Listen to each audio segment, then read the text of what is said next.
Welcome to the deep dive. Today, we're really getting into something fascinating, the hidden world inside your own head.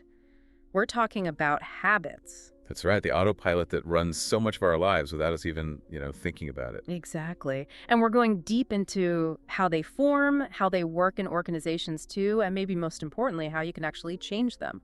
It's all based on some really solid research, looking at the neurology behind it all. It's like finally getting the instruction manual for our own behavior. Okay, let's kick things off with a really powerful story. Lisa Allen, she was part of this big NIH study. National Institutes of Health. They were looking at people who totally turned their lives around pretty quickly, too. Yeah, not through some magic pill or winning the lottery. These are people who just stopped living one way and started living completely differently. And Lisa's story is pretty dramatic. I Yeah. mean, she started out overweight, smoker, kind of struggling after a tough divorce, just generally not in a great place. Right.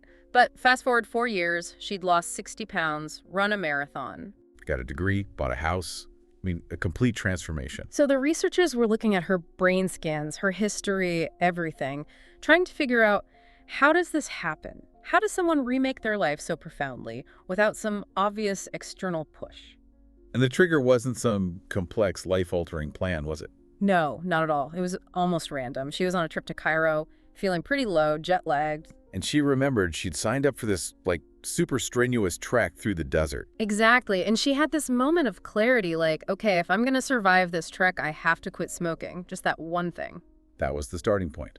A small, specific goal. Mary. But the researchers saw how that single shift, quitting smoking, just radiated outwards. Yeah, they called it a domino effect. Giving up cigarettes meant she started jogging. Which then changed her metabolism, Yeah. right? So suddenly those high-fat foods weren't as appealing. And she started sleeping better, which helped her focus, which made pursuing a degree actually feasible. It all cascaded from that one initial change. She essentially learned how to change by changing just one thing. And what's really interesting is that the neurologists could still see the old patterns in her brain, the remnants of the smoking habit, the overeating. But they were being crowded out, basically, overwritten by these newer, stronger patterns. This brings us to a really core concept in all this, the keystone habit. Right. It wasn't the divorce or the trip itself that flipped the switch. It was zeroing in on changing one specific important behavior, smoking, in her case. That keystone change altered how she saw herself and gave her the confidence, the practice, really, to rewire everything else. So what does this mean for you listening? Well, the big idea we're exploring today is that a habit isn't just something that happens to you. It started as a choice. A choice you made deliberately at some point, maybe ages ago. And then you just stopped thinking about it, right? The behavior went on autopilot. But the exciting part is, understanding how that neurological process works gives you the power to actually go back, reverse engineer it, and rebuild those patterns consciously. So to make sense of this, we're breaking our deep dive into roughly 3 parts. First, the individual stuff, how habits actually form inside your brain. Then we'll zoom out a bit, look at how these same principles play out in companies, even social movements, organizational habits. And finally, the really practical bit. The concrete steps, the rules, for actually making lasting change happen. Okay, so if we want to change habits, we first need to understand the machine, right? How does this automaticity even get built? It comes down to this 3-step loop: cue, routine, reward. That's the core mechanism. And the part of the brain running the show here isn't the complex thinking part, the prefrontal cortex. It's actually a much older, deeper structure. The basal ganglia.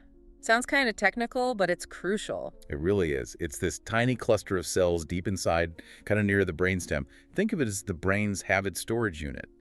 It handles all those repetitive patterns. Yeah. Like tying your shoes or backing the car out of the driveway. Things you do without thinking.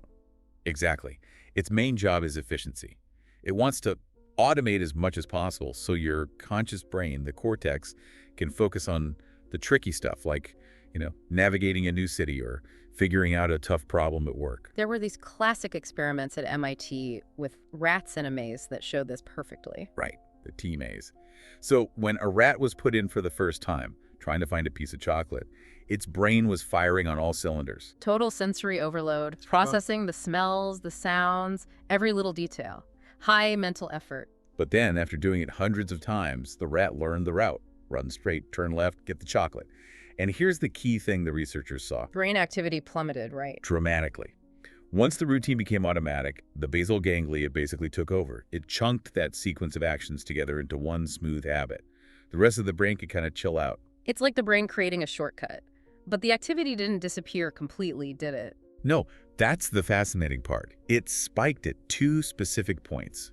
Right at the beginning, when the partition dropped, that was the cue. And right at the end, when the rat got the chocolate, the reward. Exactly. Those spikes told the basal ganglia, okay, start the fine chocolate routine now, and then, okay, routine successful, store this pattern. That's the loop. Cue triggers routine, routine leads to reward, which reinforces the loop for next time. Which brings us to something really important that one of the neuroscientists, Anne Graybiel, pointed out. Habits don't actually disappear. They get encoded permanently, it seems, in the basal ganglia. That's why you can hop on a bike after 10 years and still remember how to ride. The pattern is still there. Okay, wait. If they don't disappear? That sounds kind of bad if you're trying to quit smoking or stop snacking late at night. Are we just stuck fighting these old patterns forever? Well, that's the tricky part. Graybiel said they're just lurking there, waiting for the right cue and reward to fire back up. So if you used to smoke when stressed, and you hit a really stressful situation years later, that old habit loop can just reactivate instantly. The wiring is still intact. So changing a habit isn't about erasing it. It's about building a new, stronger routine that overrides the old one when the cue hits. Wow. Okay. And to really drive home how separate this habit system is from our conscious mind, we need to talk about Eugene. Ah, yes. Patient EP. A truly remarkable case. Eugene had this severe viral infection, viral encephalitis, that basically wiped out his medial temporal lobe. That's the part responsible for conscious memory, right? Forming new memories, recalling facts. Exactly. So Eugene lived in this constant present. His memory basically reset every few minutes. He couldn't remember his doctor's name 5 minutes after meeting him. He couldn't draw a map of his own house, a house he'd lived in for years. He'd literally make breakfast, forget he ate, and then make it again half an hour later. Just incredible. But here's the thing. His basal ganglia, the habit center, was completely untouched by the virus. So the researchers tested this? He couldn't tell you where the kitchen was? But if he felt hungry, his body would just automatically walk him to the kitchen, open the cupboard, and grab the jar of nuts he always kept there, habitually. And he couldn't map his neighborhood, but he could take his usual walk around the block perfectly. Every single time. Same route. It proved that learning and making these unconscious choices habits can happen completely separately from conscious memory and reason. Eugene was living proof of the brain's autopilot running independently. Okay, let's bring this loop cue, routine reward, into everyday life. The fast food example is perfect. How does stopping for fries go from a rare treat to like a twice-a-week necessity without you really deciding? It's all about the loop being incredibly tight and predictable. Fast food chains are masters at this. The cue is often super consistent. Driving home, tired after work, maybe the kids are whining in the back. And then you see those golden arches or the familiar sign. And that visual cue is standardized everywhere. It hits the basal ganglia. The routine is simple. Pull over, order, eat, and the reward. It's engineered for maximum immediate impact. Yeah, the book talks about how fries are designed to basically dissolve on your tongue, delivering that salt and grease hit super fast, instant pleasure spike. That quick, reliable reward hammers home the connection. Cue, tired driving, C sign. Routine, stop, eat fries. Reward. Ah, pleasure. It makes the whole thing automatic, reinforcing it every time, often without you even noticing how frequently it's happening. And it shows how powerful the cue is. Apparently, when a local McDonald's closed, families often just started cooking at home again, rather than driving further. The immediate, easy cue was gone. Exactly. That consistency is key. Okay, so we've got the cue, routine, reward loop. That explains how habits work, but it doesn't fully explain the pull, you know? That feeling of needing to do it. Right, that's where craving comes in. It's the anticipation, the expectation of the reward that really turbocharges the loop and makes habits so powerful, sometimes irresistible. And this leads us to some fascinating work by Wolfram Schultz, a neuroscientist working with a monkey named Julio. Yeah, Schultz did groundbreaking work monitoring Julio's brain activity. He trained Julio to do a simple task. See a specific colored shape on a screen, the cue. Pull a lever, the routine, and get a drop of blackberry juice, the reward. Pretty standard stuff. Initially, Julio's brain showed that pleasure spike, the I got a reward signal, after the juice arrived. Makes sense. But here's where it got wild.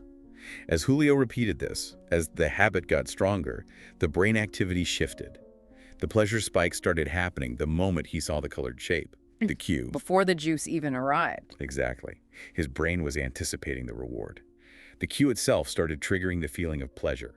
That anticipation is the craving, neurologically speaking. Wow, so the pleasure wasn't just from getting the reward, but from expecting it. Precisely. And Schultz tested this. Sometimes he'd delay the juice or water it down. And when that happened, Julio would get visibly upset, angry, sulky. His brain scans showed patterns linked to desire and frustration. That intense feeling was the craving driving the behavior. So connecting this to us, that amazing smell walking past a bakery, that isn't just a nice smell.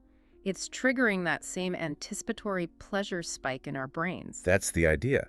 That whiff of cinnamon isn't just information. It's a neurological trigger for expected pleasure, the craving, which then makes you much more likely to perform the routine walk-in and buy something whether you're actually hungry or not. And this craving can be incredibly powerful, right? Like, override other things. Absolutely. In other tests, once monkeys developed this strong craving loop, they'd sit there glued to the lever, ignoring other monkeys trying to play, ignoring other food. The anticipation of that specific reward became all-consuming. We see this used in marketing all the time, sometimes even by accident, it seems, like the story of Pepsodent toothpaste. Oh yeah, Claude Hopkins. Early 20th century, most Americans didn't brush their teeth regularly. Hopkins was an ad genius hired to change that. He followed the basic rules. Find a simple cue, define a clear reward. His cue was brilliant in its simplicity. Run your tongue across your teeth. Feel that cloudy film. That was the cue. And the reward. Beautiful, dazzling white teeth. Cleaner teeth. The ads were hugely successful. Brushing went from niche to mainstream in about a decade. But here's the twist. Other toothpastes used similar ads, promised white teeth, and totally failed. So what made Pepsodent different? It wasn't just the cue and reward. Pepsodent had ingredients like citric acid, mint oil, that created a cool tingling sensation on the gums and tongue. Hopkins added them, probably thinking they made it taste better. But neurologically, that tingle became associated with the reward. It created a craving for that specific feeling of clean. Exactly. People started to miss that tingle if they used another brand, or they skipped brushing. They didn't feel truly clean without it. The craving for the sensation, not just the abstract idea of clean teeth, is what locked in the habit. Another great business example, Febreze. P&G launched it, and it bombed initially. Total flop. They marketed it as an odor eliminator. But the problem was the cue, a bad smell, often isn't noticed by the person living with it. Right. You get used to the smell of your own pets or whatever. Or nose blindness. If you don't perceive the cue, the habit loop never starts. Right. The breakthrough came when their market researchers were doing home visits. They saw this one woman who cleaned meticulously. And at the very end of her cleaning routine, she'd spray Febreze on the freshly made beds, the clean curtains. As a finishing touch. Yeah. She told the researcher it felt like a little mini celebration when she was done cleaning. That was the light bulb moment. They realized the real cue wasn't a bad smell, it was finishing a cleaning task. So they repositioned it completely. New loop. Cue, room's clean, job done. Routine. Spray Febreze. Reward. That pleasant scent, the feeling of completion, the mini celebration. It shifted from fixing a problem to adding a pleasant end ritual. And that created the desire for that final touch of freshness that signifies clean. And that craving turned Febreze from a failure into a billion-dollar product. It wasn't about odor elimination anymore. It was about fulfilling that craving for a pleasant end state. Okay, so we have the engine cue, routine, reward. We have the fuel craving. Now, how do we actually change direction? How do we swap out a bad habit for a good one? This brings us to what the research calls the golden rule of habit change. And it's elegantly simple, conceptually at least. You can't just erase a bad habit. Right, because the neurological pathway is still there. Instead, the golden rule says, keep the cue the same, deliver the same reward, but insert a new routine. So you leverage the existing framework, but swap out the middle part. Exactly. It's much easier for the brain to adopt a new behavior if the start, the cue, and the reward feel familiar. You're hijacking the old pathway for a new purpose. There's a great sports example with Tony Dungy when he took over the Tampa Bay Buccaneers. They were famously bad back then. Historically awful, yeah. And the players had years of ingrained habits, complex plays, trying to do too much, often leading to mistakes, especially under pressure. Dungy didn't try to teach them a whole new complicated playbook or yell at them to stop making mistakes. He applied the golden rule. He focused on identifying specific cues on the field, tiny things, like how an offensive lineman shifted his weight, or the spacing between receivers. And he drilled incredibly simple automatic routines in response to those cues, over and over and over. Until it was pure muscle memory. The goal, as Denji put it, was to take all that decision-making out of their game.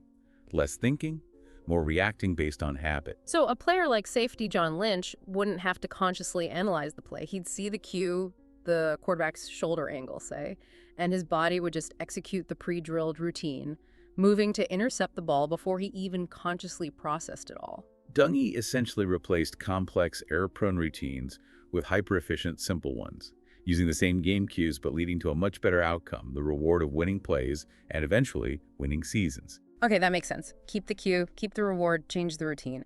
But here's the thing. Lots of people try this, right? They identify their cue for snacking, boredom maybe. They figure out the reward, a distraction, a little energy boost. They try a new routine, go for a walk instead.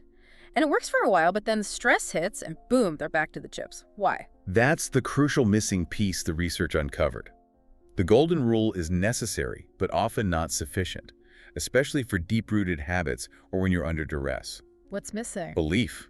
You have to actually believe that the change is possible, that the new routine will work even when things get tough. Belief. Okay, how does that fit in? This is where something like Alcoholics Anonymous comes into the picture, isn't it? Exactly. Even if you're skeptical about the specific framework of AA, its effectiveness, analyzed through this habit lens, is undeniable for many people. It follows the golden rule, right?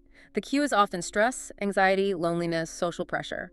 The reward sought is relief, escape, companionship. AA keeps those cues and rewards the same, but substitutes the routine.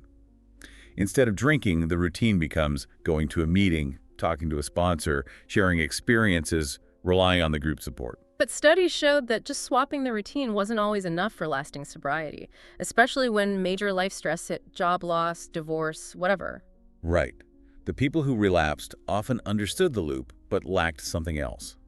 The ones who succeeded long-term, especially through crises, were typically those who had embraced the belief aspect of the program.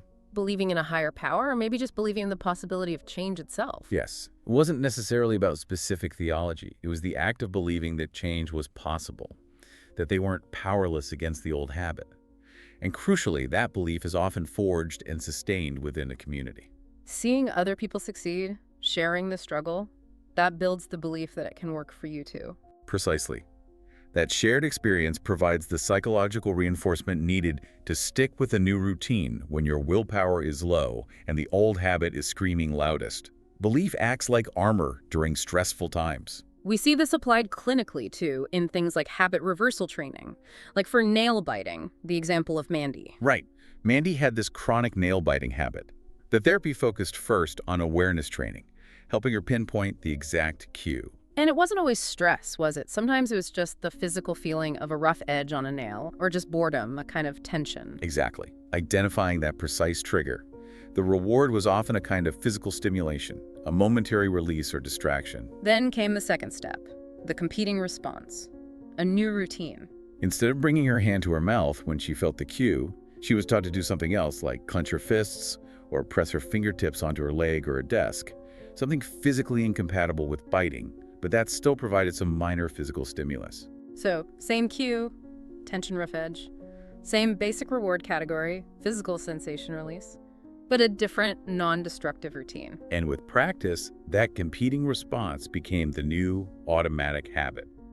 The therapist noted that once you truly identify the cue and the reward driving a habit, you're already halfway there, because now you know what kind of substitute routine you need to find. Let's circle back to Lisa Allen, the woman who quit smoking and then transformed her whole life.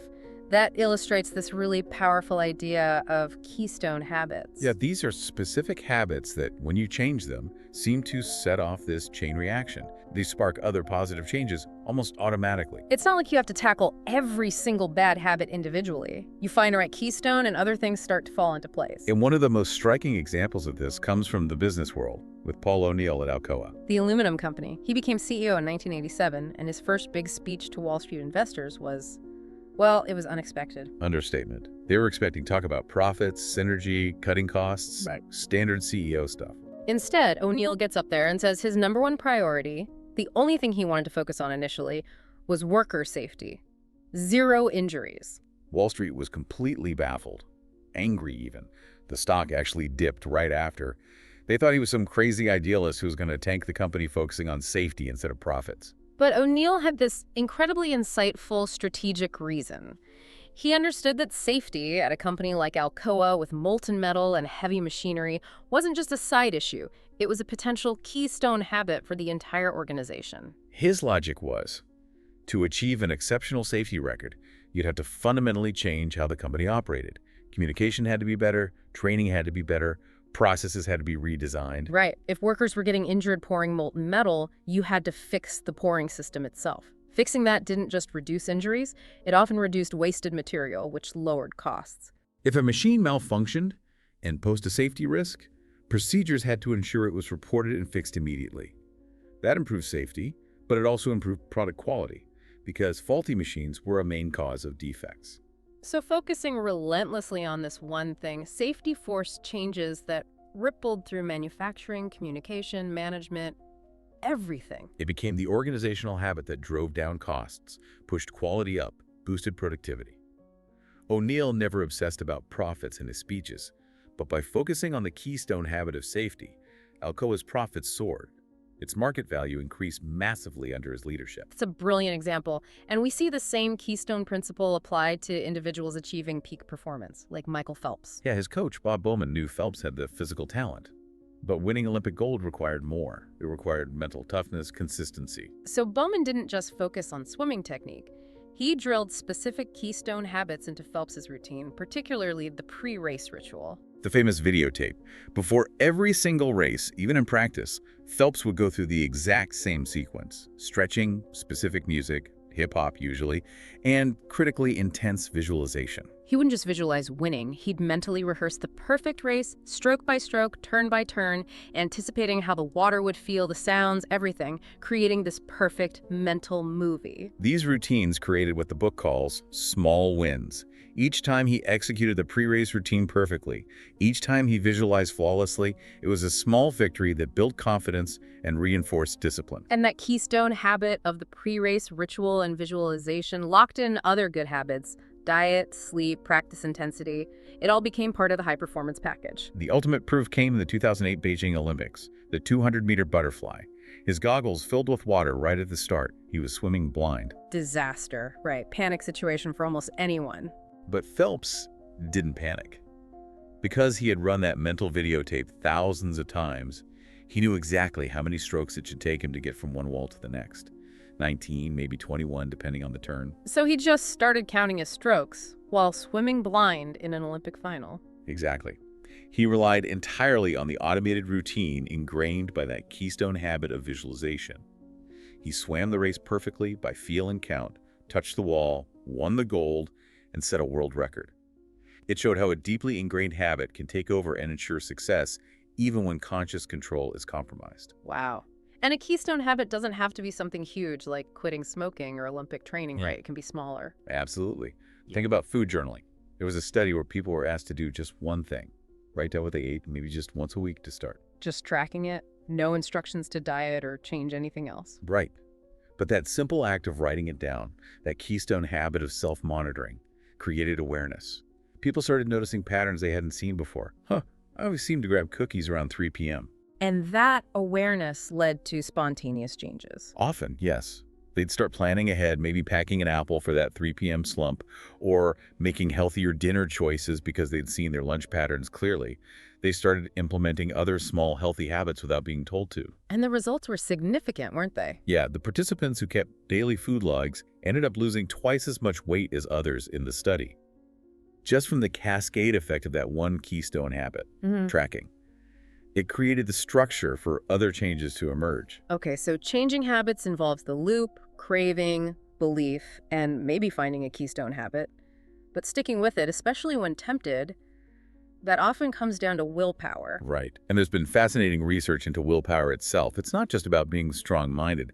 It seems willpower is more like a muscle. A muscle, meaning it gets tired. Exactly. It's a finite resource that can be depleted. Yeah. The classic demonstration is the radish experiment by Mark Mervin. Ah, yes, the cookies and radishes. Tell us about that. Okay, so they brought in hungry students, put them in a room with a plate of freshly baked chocolate chip cookies and a bowl of radishes. Some students were told, eat the cookies. Others were told, ignore the cookies, eat only the radishes.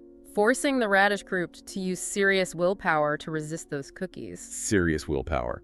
Then, after that, both groups were given a second task, a really difficult, actually impossible puzzle to solve.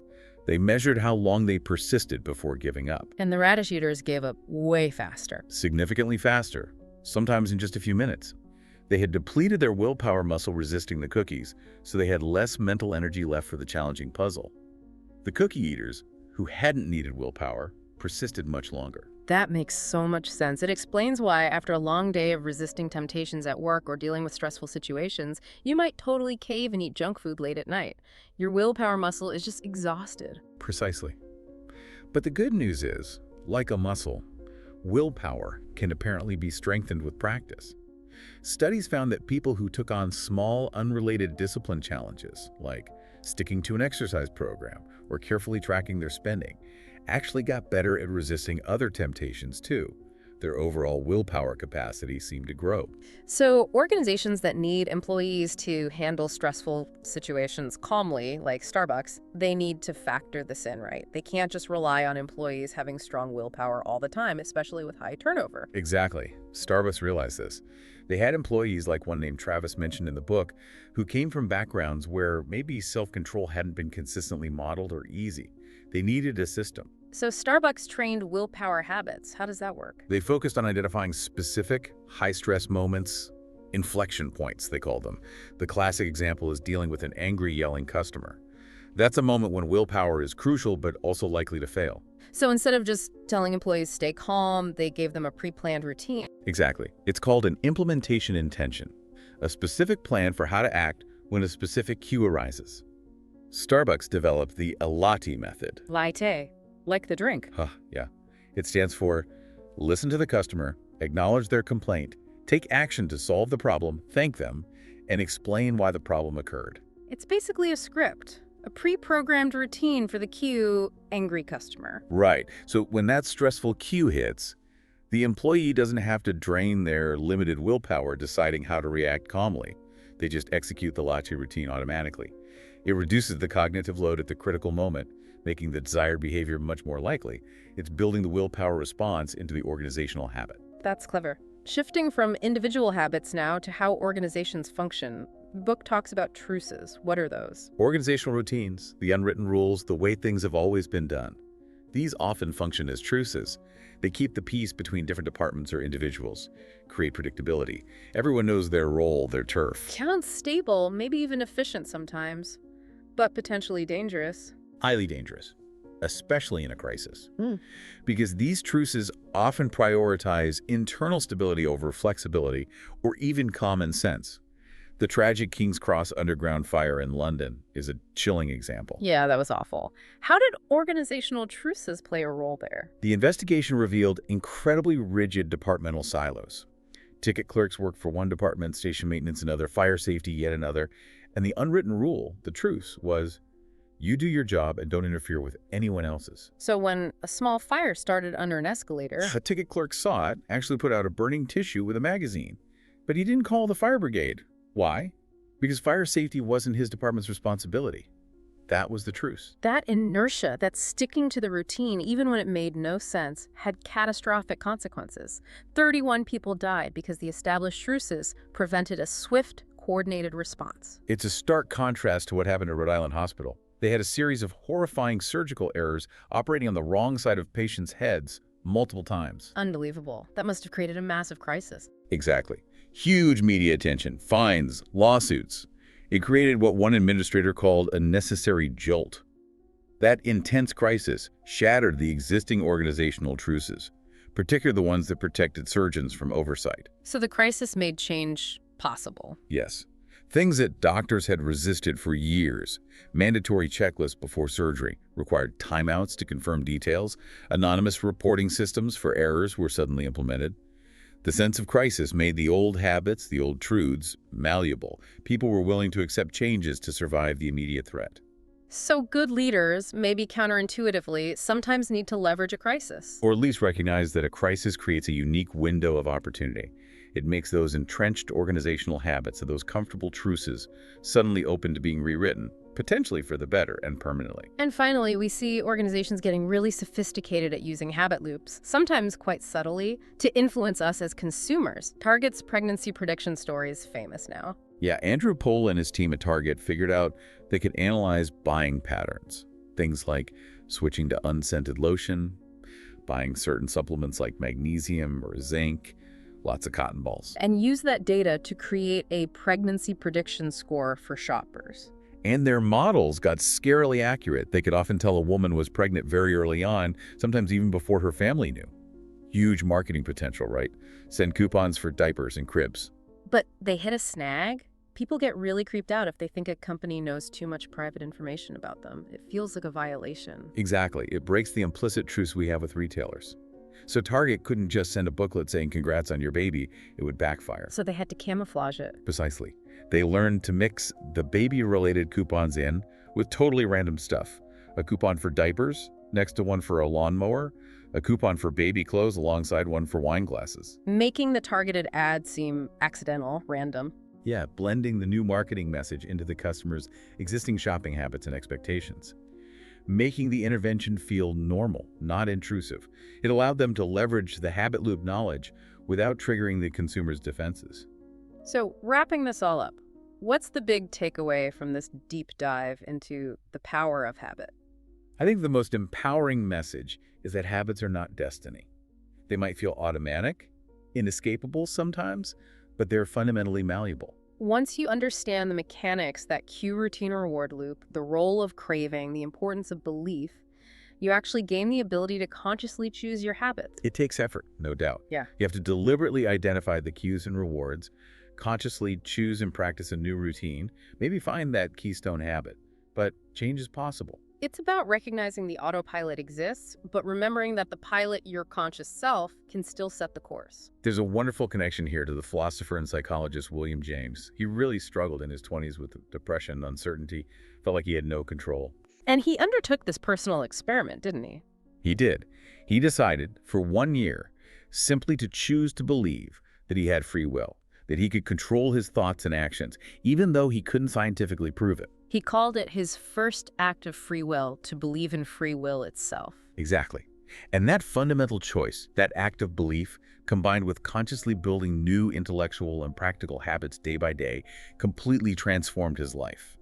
He went on to become incredibly influential. He found that if you decide who you want to be and then deliberately build the habits that align with that choice, eventually the habits take over and make the change real, automatic. James wrote something really profound about this. He said, if we structure our life as a mass of habits, systematically organized for our weal or woe, then that structure bears us irresistibly toward our destiny.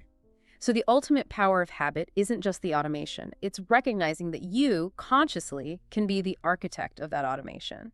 You can choose the patterns that define your destiny. It starts with understanding the loop and then making that conscious choice to build a better one.